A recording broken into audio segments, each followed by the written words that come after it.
할렐루야.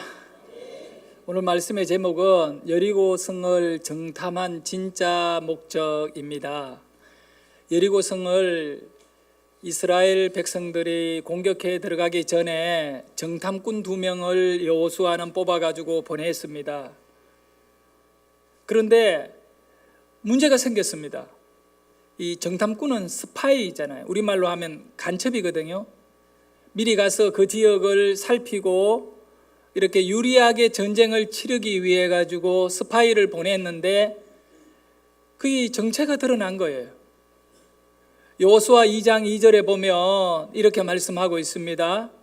어떤 사람이 여리고 왕에게 말하여 이르되 보소서 이 밤에 이스라엘 자손 중에 몇 사람이 이 땅을 뭐하려고 정탐하려고 이리로 들어왔나이다. 간첩이 있다는 거예요. 그러니 왕이 바로 이 문제를 해결하기 위해서 군대를 보내가지고 이 스파이들을 색출해내려고 조사를 시작했습니다. 그 조사 가운데 가장 먼저 하는 곳이 어딜까요? 숙소가 있는 곳에. 라합이라고 하는 한 여인이 있었는데 이 여인은 기생이었습니다. 우리가 아는 대로 기생은 술 팔고 몸 팔고 뭐 이렇게 파는 여자인데 이 기생의 집에 이 여인숙도 겸하여 운영했던 거예요. 그러니 군인들이 이 라합에게 와서 이스라엘 사람, 그런 낯선 사람이 있느냐고 물었을 때 조금 전까지 있었는데 그들이 성문 닫기 전에 밖으로 나갔다고 거짓말을 한 겁니다. 사실은 그 집 옥상에 지금 이스라엘 정탐꾼 2명이 숨겨져 있는 상태인데 라합은 거짓말을 해서 이 정탐꾼을 뒤쫓고 있는 사람들을 돌려보냈던 거예요. 이 라합은 유대인이 아닙니다. 여리고 사람입니다. 그런데 라합이 여리고 사람들, 자기 민족을 배신한 것입니다. 어떻게 그 민족을 배신할 수 있나요? 나라를 팔은 거지요. 근데 그 이해가 되지 않는데 라합의 행동에 대해서 우리는 이거는 일반적인 것으로는 이해가 되지 않지만 신앙적으로 들어가 보면 이 문제에 있어서 놀라운 그런 하나님이 라합을 통하여 역사하고 또 라합이 신앙을 갖고 움직이고 있다는 것을 알게 됩니다. 우선 라합이 이렇게 행동한 것은 이 여호수아 2장 10절을 봐야 이해를 할 수 있습니다. 신앙이라는 것은 여러분 무서운 거예요.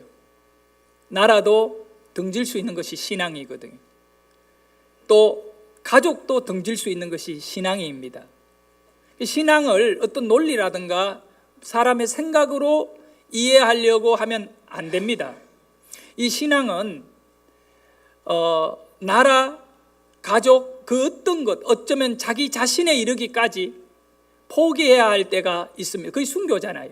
신앙이 얼마나 무서운 것이냐, 이 라합의 삶을 통하여 우리는 알게 되는 겁니다. 라합이 그렇게 행동한 것은 이 여호수아 2장 10절의 말씀에 근거해서 살펴볼 필요가 있지요. 이는 너희가, 그러니까 정탐꾼을 이 상대로 라합이 하는 말이 이 10절 말씀인데 같이 한번 읽어볼까요? 이는 너희가 애굽에서 나올 때에 여호와께서 너희 앞에서 홍해물을 마르게 하신 일과 너희가 요단 저쪽에 있는 아모리 사람의 두 왕 시온과 옥에게 행한 일 곧 그들을 전멸시킨 일을 우리가 들었음이니라. 성경은 우리에게 분명히 말씀합니다. 믿음은 뭐에서 난다고요? 들음에서 난다고. 라합이 들었던 것의 아주 중요한 사실은 하나님께서 너희 앞에 서서 이끌어 가셨다는 것입니다. 너희 앞서 하나님이 이끌어가며 홍해를 열었고 아모리 족속들을 다 전멸시켜 주셨다는 겁니다. 하나님이 당신들을 도왔다는 거지요. 정탐꾼 그들을 하나님이 도왔다는 것을 내가 들었고 라고 말합니다. 라합은 여인숙을 운영하고 기생으로 살며 술을 팔면서 그 라합의 집에 언제나 외국의 상인들이 늘 북적거렸던 거예요. 물건을 파고 사는 중개인들이 그 여리고성에 들어와서 잠자리를 라합의 집에서 정해놓고 그렇게 이 정탐꾼들도 나그네이다 보니까 그 성에 들어와서 어떤 집에 들어가지 못하고 라합의 집에 와서 방을 얻어놓고 지내면서 이 여리고성의 상황을 지금 살펴보고 있는 것이지요. 그러다 보니 남자들이 술을 먹으면서 잠을 자면서 그 집에서 하는 이야기는 여기저기 나라에서 온 사람들이 늘 이 이야기의 중심은 이스라엘 백성들에 대해서 수년째 이어지고 있는 겁니다.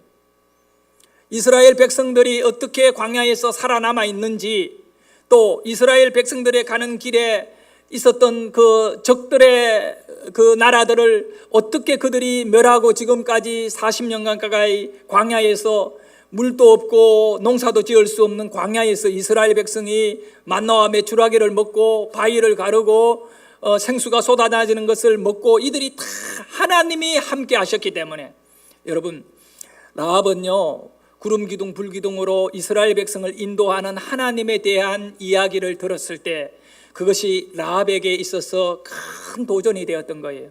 그래서 들었다라고 말씀하고 있습니다. 믿음을 들음에서 나는 것이니까 이렇게 듣게 되면 놀라운 역사. 여러분, 오늘 예배를 드리는 가운데 하나님의 말씀을 듣는 여러분에게 오늘 라합이 신앙으로 완전히 변화되었듯이 여러분의 믿음이 성장되어지고 견고해지기를 소원합니다. 그래서 라합이 믿음을 들었으니 믿음으로 행동하는 거죠. 그래서 그 나라의 정탐꾼이지만 그 정탐꾼의 어떤 그런 것을 도와주는, 그러니까 나라의 그 어떤 배신자가 되겠지만 도와서 그렇게 일을 했던 겁니다. 제가 오래전에 읽은 책 가운데 이런 내용이 있어서 어느 한 목사님이 비행기를 탔어요. 그런데 성령님께서 이 목사님의 마음에 감동을 주셨어요. 옆에 앉아있는 청년에게 복음을 전해라. 근데 가만히 보니까 청년이 눈을 감고 자고 있는데 복음을 전하라는 거예요. 부담스러워요. 그래서 하나님께, 하나님, 옆에 청년은 자고 있어요. 자는데 그는 어떻게 깨워서라도 전해라는 거예요. 참 난처하지요. 그래서 이 목사님이 하나님께 간절히 용기를 달라고, 또 입술에 권세를 달라고 이러고 이제 청년을 깨워가지고 내가 당신에게 좀 할 말이 있다. 굉장히 미안하지요. 이 피곤하게 눈을 감고 자고 있는 사람을 깨워놓고 얘기를 시작하니까 무슨 얘기냐고. 사실 나는 목사인데 내 마음에 성령님께서 당신에게 전도를 하라고 하는 강력한 요구가 너무 많아서 내가 그냥 지나갈 수 없어서 당신에게 전도를 한다니까. 이 청년은 이 목사님을 이상한 눈으로 쳐다보는 거예요. 근데 이 목사님께서 이제 예수님에 관해서 계속 얘기를 하고 인간이 얼마나 죄인인지, 그리고 인간이 결국은 하나님을 믿지 않으면 지옥에 가게 된다라고 하는 것, 그리고 예수를 믿으면 천국 간다, 이렇게 복음을 막 제시하는데 듣는 이 청년이 막 눈빛이 살아나고 감동을 받아야 되는데 전혀 그렇지 않아요. 막 졸고, 그래요. 그래서 어떻게 하라고요? 뭐 이런 거예요. 그냥 막 화닥질이 나가지고 목사님이, 그런데도 성령님의 요구이니까 성실하게 계속 이야기해요. 한 4시간 가까이 비행기를 타고 이동하는 가운데 정말 이 청년을 붙잡고 몇 시간 동안 막 계속해서 청년도 막 힘들어하는데도 불구하고 계속 그렇게 한 거예요. 그래서 이제 비행기가 이렇게 착륙을 하게 되었을 즈음에 이제는 정리를 해야 되니까 이 청년에게 얘기한 겁니다. 내가 당신을 위하여 기도를 해주고 싶은데 지금 당신이 예수님을 영접하겠느냐고 하니까 이 청년이 딱 대어놓고 이야기합니다. 아니다고. 나는 예수님을 지금 영접할 마음이 없다고 그러면서 거절을 한 거예요. 아니, 마지막에 영접 기도도 못 시킨 거지요. 목사님 참 낙심이 되고 그렇게 실망을 한 거죠. 이 청년에 대해가. 그럼에도 이 목사님이 포기하지 않고, 그러면 젊은이, 나중에 젊은이의 마음에 이 예수님에 관해서, 신앙에 관해서 조금이라도 이렇게 좀 알고 싶고 또 이렇게 하면 나에게 전화 주라고, 내가 최선을 다해서 도와주겠다고. 그리고 명함을 한 장을 건네준 거예요. 그리고 비행기가 이제 착륙해서 공항에서 헤어진 거예요. 그날 너무 이 목사님 입장에서는 좀 이렇게 몇 시간을 막 말을 해가고 막 이랬는데도 아무것도 얻은 것이 없어요. 그리고 집에 들어와가지고 이렇게 정리하고 저녁에 잠자려고 이렇게 침대에 들어가면서 하루를 돌아보면서 그 청년이 막 생각이 나가지고, 그래서 하나님께 간절히 기도한 거예요. 하나님, 오늘 성령님의 인도를 받고 청년에게 전도했지만 청년은 전혀 변화되지 않았습니다. 근데 하나님의 일하심을 저는 믿습니다. 꼭 이 청년이 예수 믿도록 그렇게 은혜를 주셨으면 좋겠습니다 하고 기도하고는 잠자리에 들었어요. 누워 잠을 자는데 한밤중에 깊은 밤에 목사님의 핸드폰이 막 울리는 거예요. 그래서 이 시간에 누가 전화를 하나 막 귀찮아하면서 안 받고 있는데 계속 전화가 울리는 거예요. 아주 전화를 멈출 의지가 없는 것 같이 느껴져 가지고 이제 핸드폰을 당겨 가지고 딱 보니까 모르는 전화예요. 모르는 전화. 그래서 갈등을 했죠. 받아야 되나 말아야 되나 이 밤에. 그래서 받았어요. 받아 가지고 이렇게 누구냐고 하니까 이 상대방의 그 목소리는 목이 꽉 메어 가지고 벌써 이 많이 울고 있는 목소리, 흐느끼는 그 목소리가 들려오는데 남자예요. 남자. 목사님이시지요? 라고 하는 목소리가 벌써 목이 꽉 메어. 그래서 이 목사님이 아니 술 먹고 전화하나? 이 늦은 밤에? 그건 누가 이렇게 장난전화? 그런데 왜요? 지금 밤이 시간이 굉장히 깊었는데 이 시간에 무슨 일로 전화했어요? 라고 하니까 목사님 오늘 어느 도시에서 이곳으로 비행기 타고 오셨지요? 그런데요. 그러니 그 반대편에서 오는 목소리가 목사님 옆에 청년이 앉아 있었고 목사님이 그 청년에게 예수님을 전했지. 맞아요. 그런데 막 이 울면서 하는 말이 그 옆에 앉은 그 청년이 내 아들이라는 거예요. 내 아들인 거예요. 근데 목사님 막 헷갈리기 시작했어요. 아들이 내 옆에 앉아서 내가 전도했는데 왜 아버지가 울면서 전도할까? 막 가슴이 막 무슨 일이 생겼느냐? 그 짧은 시간에 막 너무 복잡하게 여러 가지가 생각이 많이 나가. 잠이 확 깨가지고 그런데요, 아버님 무슨 일이? 그런데 다른 것이 아니니까 빨리 말해줘요. 사실은 그 사실이 뭐예요? 그랬어요. 뭐가 그랬어요? 목사님이 그 짧은 시간에 너무 긴장하고 혹시라도 이 청년에게 무슨 문제가 생겼나 싶어서. 그런데 목사님의 우려와는 전혀 상관없이 그 아버지가 하는 말이, 목사님이 비행기 안에서 옆에 앉은 아들에게 대화를 시작했을 때 바로 그 아들의 뒷자리에 그 아버지가 앉아 있었다는 거예요. 아들에게 열심히 자고 있는 아들을 깨워가 무슨 얘기를 하길래 아버지가 이렇게 보다가 도대체 무슨 얘기를 하나 싶어가 귀를 이렇게 머리를 앞쪽으로 의자 쪽으로 당겨 귀를 기울이고 들어보는데 목사님도 청년도 전혀 뒤에서 듣고 있는 것을 모르고 계속 몇 시간 얘기를 했지요. 그런데 이 목사님은 아들에게 하는 이 얘기를 뒤에 앉아있는 아버지가 다 들었던 거예요. 그리고 아들은 전혀 이 목사님의 말씀이 마치 여러분 이 벽에다가 테니스 공을 던지면 그 공이 벽을 딱 맞고 튕겨 나오듯이 그 아들은 전혀 목사님의 말씀의 복음에 대하여 수용이 되지 않았는데 그걸 느끼면서도 목사님이 계속 복음을 전하고 있었는데 이 전하는 말씀을 받아먹는 자가 뒤에 있었다는 거예요. 그 아버지가 이 얘기를 듣고 들으면서 새로운 평생에 처음으로 내 인생의 문제가 무엇인가를 돌아보게 된 거예요. 이 죄 문제를 어떻게 해결하고 내가 이제 나이가 들어가는데 나의 죽음에 대하여 누군가 그러잖아요. 노후 대책. 모든 분들은 노후 대책에 아주 이렇게 심려를 기울이고 있는데 노후 대책이 아니라 사후 대책 좀 하라고. 우리가 예수를 믿는 것은 사후 대책인 줄 믿습니다. 그런데 이 아버지의 입장에는 사후 대책이 전혀 되지 않았던 거예요. 인생은 이렇게 끝나는 것이 아닐 건데 바로 예수를 믿어야겠구나. 이 뜨거운 이 마음의 열정이 올라오기 시작해. 마음이 막 움직이기 시작하고 마음에 하나님의 역사가 나타나기 시작한 거예요. 계속 듣고 난 다음에 중간에 본인이 끼어들기도 그렇고 비행기 안에서 그랬는데 목사님이 그 아들에게 명함을 건네주는 걸 본 거예요.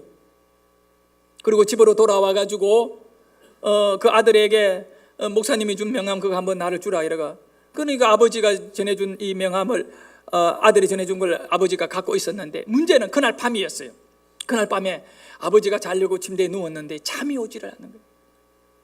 커피를 많이 마셨는지 잠이 오지 않는데 계속 목사님의 말씀이 아버지의 머리에 계속 떠오르면서 어떻게 하면 그 예수를 내가 영접할 수 있을까? 영접할 방법이 없는 거예요. 그런데 그 밤에 주님에게 한번 이렇게 대화를 해보려고 잠자리에서 일어나가지고 예수님이 계시면 나에게 좀 말씀해 주세요 하는데, 갑자기 눈물이 쏟아져 내리고 말할 수 없는 이 감동에 이르면서 자기 감정이 주체가 안 되어가지고, 이런 상태에 내가 어떻게 해야 되는지는 모르니까 유일하게 알고 있는 것은 핸드폰 번호 하나 갖고 있는 그 앞자리에 앉아 계신 목사님이에요. 자기 주위에 예수 믿는 사람이 아무도 없거든요. 그래서 그 목사님에게 그 늦은 밤에 내 감정을 어떻게 해야 되느냐, 나도 지금 모르겠고 계속 눈물만 하고 있다고 그 목사님께서 이 아버지를 위해 기도해 주고 예수를 믿을 수 있는 어떤 그런 길을 안내해 주면서 그날 그렇게 된 거예요. 여기서 우리가 알게 되는 것은 하나님의 일하시면 놀라운 거예요. 믿음은 들음에서 나는데, 뒷자리에 앉아있는 아버지는 그냥 앉아있다가 그렇게 들려진 말씀을 통하여 구원을 받게 되는 기생이었던 라합이요, 하나님을 믿게 된 놀라운 이유는 세상에 우리 육체의 건강이 얼마나 중요하고 또 돈이 얼마나 민감한 문제입니까? 세상 이 권세와 권력을 쫓아가잖아요. 근데 라합이 술을 팔면서 느낀 것이 있어요. 우리의 육체의 건강보다 돈보다 세상 권세보다 더 중요한 것이 있다는 것을 알게 된 거예요. 그것이 바로 라합이 이런 고백을 해요. 2장 11절에 보면 말씀합니다. 우리가 듣고 들었던 거예요. 뭘 들었어요? 상인들이, 하나님의 백성들이 지금 어떻게 광야에서 살고 있는가를 기적을 듣게 되는 거예요. 듣고 곧 어떻게 되었다고요? 마음이 녹아내려버린 거예요. 그리고 사람들이 정신을 잃어버렸다는 거예요. 하나님이 얼마나 위대하면 마음이 녹아내리고 정신이 잃어버릴 정도입니까? 그래서 라합이 고백합니다. 바로 내 마음이 녹아내리고 내 정신을 잃어버리게 할 만큼의 그 충격적인 이야기를 들었는데, 그 일을 만들어 가시는, 그런 역사를 일으키는, 홍해를 갈라버리고 바로 바위에서 물을 나게 하시고 만나와 메추라기를 주시고 구름과 불기둥으로 그 백성을 인도하는 그 하나님은 어떤 하나님인가? 내가 볼 때에는 바로 하나님 여호와는 위로는 하늘에도 아래로는 땅에도 하나님이시다. 이 말의 의미는 이렇게 놀라운 능력의 하나님은 하늘에도 계시고 땅에도 계신다는 겁니다. 땅의 권력이나 사람의 건강이나 관계의 문제나 직장이나 가족이나 이 모든 것도 위에 하나님, 아래 땅에 계시는 하나님에게 다 지배를 당해야 된다는 거예요. 그런데 오늘 라합은 깨닫게 되는 것입니다. 나도 그런 하나님을 믿었으면 좋겠다. 술을 먹으면서 술자리에서 남자들이 하고 있는 이 이야기를 통하여 라합은 나도 그 하나님을 믿었으면 좋겠다. 나도 그 하나님을 믿어야겠다. 하늘의 하나님, 땅의 하나님을 누가 거부할 것이냐? 그 하나님을 거부하고 살아갈 자가 있겠느냐? 나는 그 하나님을 믿어야겠다. 그러면서 여리고 성 안에서 간절히 그 하나님의 은혜를 기다렸던 거예요.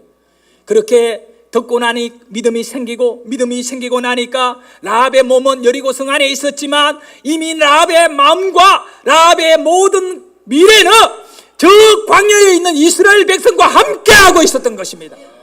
그렇기 때문에 이스라엘 백성과 하나님에 대한 이야기를 들을 적마다 라합은 더 관심을 갖고 상천하지의 하나님, 하늘에도 계시고 땅에도 계시는 그 하나님을 나도 믿어야겠다. 이렇게 해서 하나님 이야기를 하는 사람에게는 술을 공짜로 주고, 얼마나 하나님에 대한 관심이 많았는지 몰라요. 사랑하는 여러분, 오늘 우리는 이 하나님의 놀라운 은혜를 흘러보내지 않기를 소원합니다. 내 가슴에 담고 그 하나님의 이야기가 내 심령에 고일 수 있도록 나의 믿음을 튼튼하게 하시기를 바랍니다. 여러분은 지금 설교를 듣고 있어요. 하나님에 대한 말씀을 듣고 있어요. 이걸 들을 때 여러분이 마음의 그릇을 갖고 이 말씀을 담아야 돼요. 여러분, 라합이라고 하는 여인은 오늘 성경을 시작하면서 뭐라고 말씀하면 1절에 기생 라합이 돼요. 기생 라합. 기생이 돼요. 라합의 모양은 세상의 사람들이 아무도 부러워하는 모습이 아닙니다. 기생은 술을 팝니다. 몸을 팝니다. 정말 세상 속에서 가장 바닥의 인생이라고 볼 수 있으면 망가졌다라고 표현할 수 있겠지요. 그런 라합의 모양, 라합의 껍질은 기생입니다. 하지만 라합이 기생으로서 술이나 먹고 남자들하고 그렇게 불륜의 관계를 유지하고 이렇게 살아 라합의 인생에 담겨지는 것이라고는 악한 것 죄밖에 없겠지만, 그러나 이 라합이 복음을 들었을 때 바로 홍해를 가르신 하나님, 이스라엘 백성에 앞서 행하시는 하나님, 그 하나님은 풀 한 폭이 나지 않는 광야에서도 이스라엘 백성을 먹이시는 하나님, 그 하나님의 말씀이 라합에게 들려올 때 기생이라고 하는 껍질의 그릇 속에 말씀이 들어가고 말씀이 들어가고 말씀이 들어가고 나니까 라합이 믿음의 여인이 되었던 거예요. 껍질은 기생인데 속은 믿음이었어요. 그러면 이것으로 끝났겠느냐? 아니다는 것입니다. 사랑하는 여러분, 이걸 알아셔야 돼요. 껍질이 무엇이든 간에 여러분이 믿음을 채우고 나면 그릇이 바뀌어질 줄 믿으시기를 바랍니다. 그릇이라는 것은 뭘 담느냐가 중요한 일이에요. 물을 담으면 물그릇이고, 밥을 담으면 밥그릇이 되는 거고, 국을 담으면 국그릇이 되는 거예요. 반찬을 담으면 반찬통이 되는 거예요. 이 그릇이 그게 뭘 담느냐에 따라 결정나는데, 라합이 그렇게 술을 담고 있을 때에는 기생으로 살았지만 이제 믿음을 담게 되니까 놀라운 역사가 일어났어요. 마태복음 1장 5절과 6절에 보면 라합의 나중의 인생이 어떻게 됩니까? 믿음을 담은 이후에 마태복음에서 말씀하기를, 이 라합에 대하여 이가하기를 살몬하고 결혼을 했다라고 말합니다. 살몬은 영어로 연어예요. 연어. 여러분, 연어 물고기가 살몬이거든. 그런데 이 남자가 살몬, 연어가 아니라 이름이 살몬이에요. 살몬은 라합에게서 보아스를 낳았다. 라합이 나중에 결혼을 하게 돼요. 유대인 살몬이라는 남자하고 결혼을 해가지고 아들을 낳았는데 아들의 이름이 누구라고요? 보아스입니다. 여러분, 보아스가 누군지 알지요? 보아스는 룻과 같이 결혼을 하는데, 룻은 과부잖아요. 그 어머니 나오미를 따라 베들레헴으로 올라온 그 룻인데, 그 보아스가 어떻게 이 과부이고 이방 모압 여인인 룻하고 결혼을 했겠는가? 그거는 충분히 여러분 이해해야 돼요. 이 보아스의 엄마가 뭐라고요? 이방인 여인에다가 뭐였다고요? 기생이었어요. 그러니까 이 보아스의 마음에는 이런 어떤 사람의 육체의 외형적인 껍질의 중요성을 여기지 않아요. 우리 어머니도 이방 여인이었고 기생이었음에도 불구하고 우리 아버지 살몬하고 만나서 믿음의 가정을 세웠는데, 나도 저 믿음 좋은 룻 과부이지만 이방 모압 여인이지만 내가 믿음 좋은 전 룻하고 결혼해서 축복의 가정을 일구어야겠다. 여러분, 보아스는 유력한 돈 많은 집안이었어요. 그럼에도 불구하고 과부자, 그리고 또 이방 여인 룻하고 결혼해가 애를 낳았는데 애가 이름이 뭐냐면 오벳이에요. 그리고 오벳이 결혼을 해가 또 아이를 낳았는데 이새거든요. 이새가 아이를 낳았는데 그가 다윗인데 왕이 되었어요. 우리는 오늘 이 라합이라고 하는 여인이 처절하게 가나안의 그 여리고 성에서 멸망할 성과 함께 망해야 될 여인인데, 믿음을 들음으로 인하여 나도 그 백성과 같이 있기를 원한다라고 하는 이 소원이, 라합의 껍질은 기생이었는데 기생의 껍질 속에 바로 믿음이 담겨지니까 나중에 하나님께서는 바로 요한복음 11장 10절에 말씀하신 대로 네가 믿으면 하나님의 영광을 보리라고 말씀하셨어요. 라합이 하나님을 믿었더니 기생의 그 천함은 사라지고 바로 다윗을 낳게 되는 정조모의 그 놀라운 축복의 왕가의 그 어머니가 되는 것입니다. 왕의 가문을 만들어내는 어머니가 되는 것이지요. 그렇게 우리는 오늘 믿음을 담게 되면 하나님이 그 껍질을 완전히 바꾸어 주실 줄 믿으시기를 바랍니다. 지금 여러분이 어떤 어려움, 어떤 인생의 문제를 갖고 이 껍질의 처절함 속에 고통을 받고 있다 할지라도 여러분은 이제 그 껍질은 아무것도 아님을 아셔야 돼요. 그 껍질 속에 믿음을 담아야 되는 것입니다. 하나님의 일하심을 담으세요. 여기서 우리가 몇 가지를 생각해 보면, 먼저 라합이 정탐꾼들에게 부탁을 해요. 우리 가족을 다 좀 구원해 달라고. 이 믿음이 있거든요. 하나님이 역사할 것을 확실히 믿으니까 우리 가족을 다 구원해 달라고 하니까 이 정탐꾼이 뭐라고 말하느냐 하면 18절에 보면 그 2장 18절에 이렇게 말해요. 이 집에다가 네 가족을 다 모아라. 그리고 우리를 달아내린 이 창문으로 우리를 달아내린 그 창문에 우리가 내려갔던 줄을 타고 내려갔던 그 붉은 줄이었나 봐요. 그 붉은 줄을 그대로 창에 내려놓으며 이 성이 망할 때 하나님께서 또 우리 이스라엘 군인들이 이 집 안에 있는 사람은 다 살려주겠다, 이렇게 약속을 했어요. 18절을 한번 읽어볼까요? 우리가 이 땅에 들어올 때에 우리를 달아내린 창문에 이 붉은 줄을 메고 내 부모와 형제와 내 아버지의 가족을 다 내 집에 모으라. 그렇게 모으라는 것은 이제 전쟁 때에 이 붉은 줄이 있는 창을 열고 붉은 줄을 내린 집은 공격을 안 하겠다는 겁니다. 그리고 하나님께서도 그 집을 보고 보호해 주겠다는. 그리고 난 다음에 21절입니까? 어떻게 됐습니까? 한번 볼까요? 그 다음 말씀인데 보도록 하겠습니다. 할 것이라 하고 그들을 보내어 가게 하고 붉은 줄을 창문에 매니라. 할렐루야. 라합이 어떻게 했나요? 그들을 보내고 난 다음에 붉은 줄을 어디에다가? 창문에. 지금 전쟁이 일어났나요? 안 일어났나요? 안 일어났어요. 그런데 바로 즉시 망설이지 않고 붉은 줄을 딱 내려놔 버렸어요. 근데 이 행동은 굉장히 위험한 행동이에요. 왜 그러냐면 지금 이 여리고성에 스파이가 들어왔다는 소문이 나서 그거 찾느라고 굉장히 분주하거든요. 근데 창문 딱 열어놓고 눈에 확 들어오는 붉은 줄을 그 위에서부터 아래까지, 성 아래까지 쭉 달아 내려놓잖아. 그 누가 보더라도 사람들이 보면 어때요? 저게 그 정탐꾼이 타고 내려갔구나. 왜 창문을 열고 창밖으로 그 성 밖으로 이 줄을 내렸느냐 이거예요. 그러면 이 라합의 가족이 그 집안에 들어가 있다가 전멸할 수도 있어요. 몰살당할 수도 있어요. 아니 네가 이 정탐꾼들을 내보내줬구나. 그렇게 하면서 잡혀가지고 고난을 겪을 수 있어요. 그런데 라합은 나중에 전쟁이 일어날 때 그때 딱 틈을 타가지고 붉은 줄을 탁 던져서 기회가 왔을 때가 아니에요. 여러분, 영적인 거는 기회를 찾는 게 아니에요. 영적인 것은 집중과 결단이에요.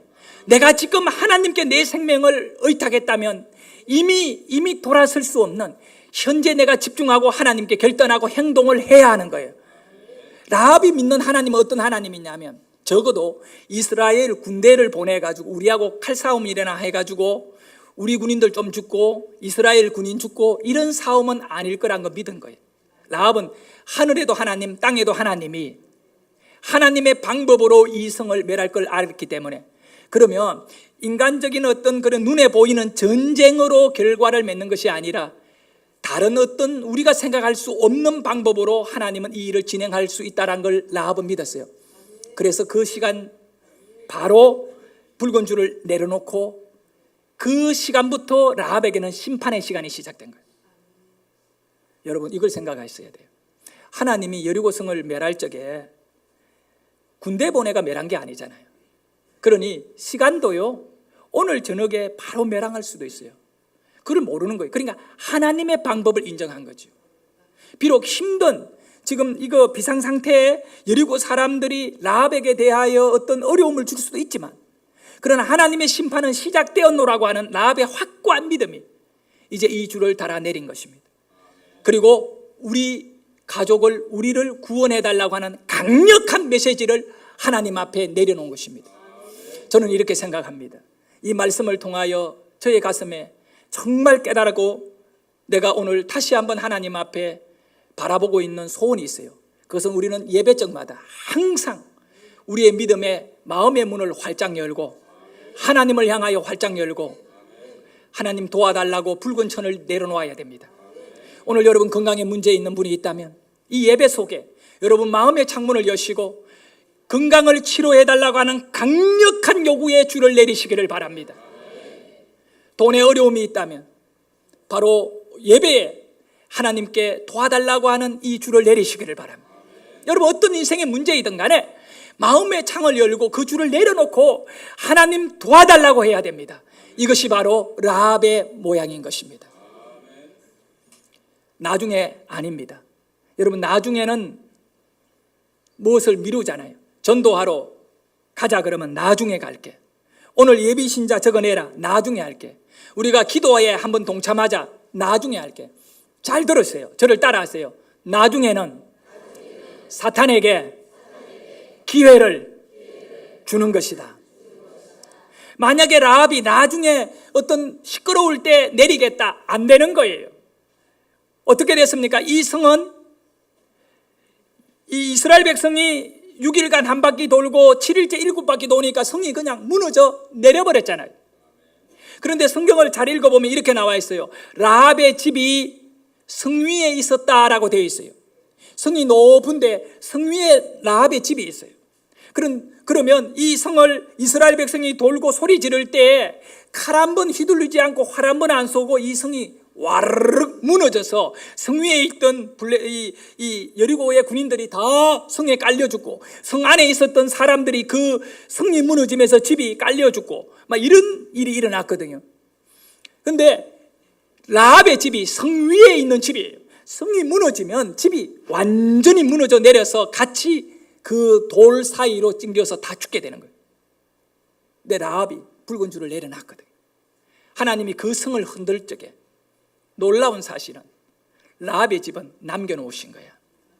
붉은 줄을 내렸기 때문에 하나님이 믿음으로 버티고 있는 그 가정을 살려주신 거예요. 또 한 가지는 가족을 좀 살려달라고 하니까 정탐꾼이 뭐라고 말하느냐면 붉은 줄을 내리고 하나님께 살려달라고 소원을 딱 가진 그 집 안에 있는 사람들만 살려, 이 말의 의미는 믿음 있는 사람들만 살려주겠다는 거예요. 믿음 없으면 안 되는 거죠. 그러면 라합이 부모님과 오빠, 동생, 언니 뭐 이런 분들을 다 모아야 하잖아요. 자기 집에. 근데 어려움이 얼마나 많았겠느냐. 라합의 집이 어떤 집입니까? 술집이잖아요. 라합이 몸을 파는 기생이었대요. 자기 딸이 기생으로 있고 술이나 파는데 그 부모님이 그 집에 들어가서 문 닫아놓고 있고 싶겠느냐고요. 또 그 오빠나 동생들이 자기 이 라합에 대하여 자랑스러움이 아니라 언제나 라합을 숨기고 싶었는데 가족들이 전부 다 라합이 오라고 해가지고 그 집에 가서 떳떳하게 아주 기분 좋게 그 술집에 들어가겠느냐. 우리 같으면 안 갈 것 같아요. 안 오니까 어떻게 해야 돼요? 열심히 노력해야지요. 막 끝까지 설득해야지요. 그래서 저는 여기에 라합의 자세가 뭐냐. 라합은 자기 부모 형제를 다 모아놓거든요. 끝까지 설득하고 노력해가지고 다 모았는데 저는 더라고 하는 단어를 라합에게서 발견하게 돼요. 더 열심히 부모에게 형제에게 구원에 대하여 소망을 준 것입니다. 더 열심히 사랑했기에 포기하지 않았어요. 더 열심히 섬겼고 더 열심히 베풀었고 더 열심히 참았고 형제들이 야 니나 살아라 이럴 때 막 참고 눈물을 흘리면서 간절히 매달리는 더 열심히 매달리니까 한 사람 한 사람이 변화되어 라합의 집으로 들어오기 시작하는 거예요. 핸디캡이 있고 약점이 있는 그곳에 여러분 교회가 어떤 약점이 있더라도 우리가 더 열심히 참고 사랑하고 섬기고 매달리고 예언하게 되면 반드시 돌아오게 될 줄 믿으시기를 바랍니다. 라합의 집이 금은 덩어리가 많아서 이곳에 오면 얻을 것이 있어 오는 것이 아니라 기생으로 있었던 이 라합이 철저하게 상처나지 하나님을 믿고 이 하나님을 믿어야 산다는 믿음을 가졌기에 그의 형제와 그의 부모에게 더 인내하고 참는데, 그러네 부모님이나 형제는 믿음이 없거든요. 그 누구의 믿음에 끌려 들어와요? 라합의 믿음에. 그러니까 라합이 얼마나 힘들었겠어요. 따라합니다. 포기하지 말라. 그걸 처칠이 한 말이 포기하지 말라. Never give up. 절대로 포기하지 마라. 우리 오늘 전도하면서 사랑을 베푸면서 정말 다 끝내고 싶을 때가 있죠. 그런데도 포기하지 말고 라합의 믿음으로 이 집안에 끌고 와야 된다. 우리는 교회잖아요. 라합은 바로 술집에 자기 가족을 끌고 모으는 일이 우리가 교회에서 불신자를 데리고 오는 것보다 더 힘들었겠지만 그가 더 열심히 사랑하고 참고 인내하고 섬기고 또 끝까지 이렇게 설득을 해서 그의 노력이 하나님께 인정을 받아서 그의 부모와 형제들이 그 집에 다 들어오게 된 것입니다. 결론을 맺겠습니다. 여러분이 잘 아는 대로 여리고 성은 어떻게 무너지게 돼요? 이스라엘 백성들이 성 밖에서 7일간 돌고 난 다음에 무너진 거예요. 그 하나님의 방법이거든요. 그러면 하나님의 방법을 하나님이 잘 알고 계시는데 무엇 때문에 정탐꾼 2명을 여리고성에 보냅니까? 하나님이 여호수아에게 여호수아야, 예 하나님, 여리고성에 정탐꾼 보내 성이 어떻게 돌아가고 있는지 살피고 오라 그래. 그 여호수아는 당연히 정탐꾼들을 보내가지고 살피고 와서 전쟁을 치르는 줄 알았어요. 그런데 하나님은 이후에 활 한 번 쏘지 않고 칼 한 번 휘둘르지 않고 그 성을 빙빙 도니까 무너져 내려버렸어요. 좀 이상한 게 있잖아. 그게 정탐이 필요해요? 필요 없어요? 필요 없는데 정탐을 보낸 거예요. 여리고 성에 정탐꾼을 보낸 진짜 목적이 뭔지를 오늘 우리는 알아야 돼. 그것이 하나님의 놀라운 사랑인데 어떤 사랑이냐면 하나님께서 여리고성에 2명의 정탐꾼을 보낸 것은 그곳에 하나님을 믿는 백성을 찾아가 하나님을 믿는 백성을 찾아서 그들을 구원하려고 보낸 거예요.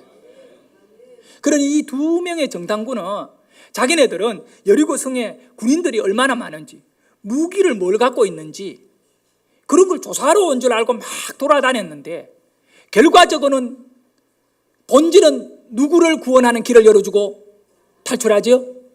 라합이라는 거예요. 사랑하는 여러분, 여러분이 어떤 환경에 있더라도 믿음을 가지면 하나님이 정탐꾼을 보내가지고 여러분을 구원해 주실 거예요. 오늘 우리는 그 믿음을 갖고 살아야 되는데 바로 여러분이 누군가에게 정탐꾼이 되기를 주의 이름으로 축원합니다.